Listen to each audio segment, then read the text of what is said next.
سلامونه ستړي مه شئ، وخت مو په خیر. نن دوشنبه د 1403 کال د ثور د میاشتې 3 نیټه ده.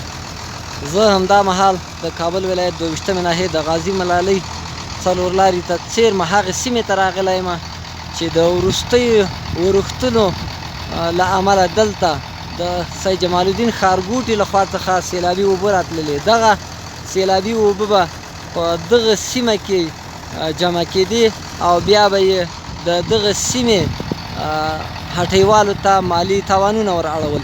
د وروستیو ورښتونو له امله دغه سیمې کې دغو هټیوالو ته لکونه افغانۍ تاوانونه اوښتلي دي، خو بیا هم لله الحمد د اسلامي امارت د 22مې ناحیې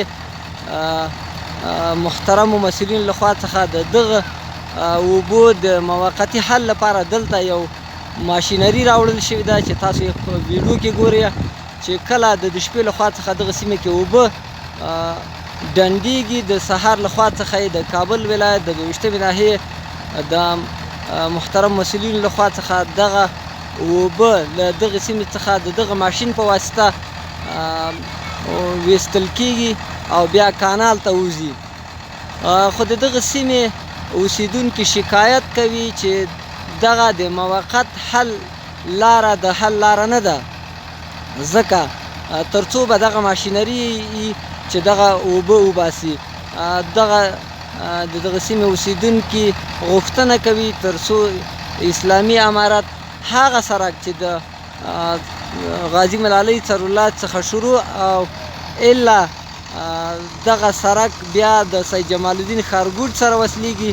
د دغه سیمې اوسیدونکي غوښتنه کوي چې د دغه سړک چارې بیا ژر تر ژره شروع شي تر څو د دغه سړک دواړو اړخونو ته یو کانالونه وکیندل شي او کله چې دغه اوبه دغه سیمې ته راځي بیا به په دغه کانالونو کې په منظم ډول د غازي ملالۍ څلور لارې عمومي کانال ته وصلېږي او بیا به نه دغه سیمې اوسیدونکو ته کوم مشکل پیدا کوي او نه به دکاندارانو ته.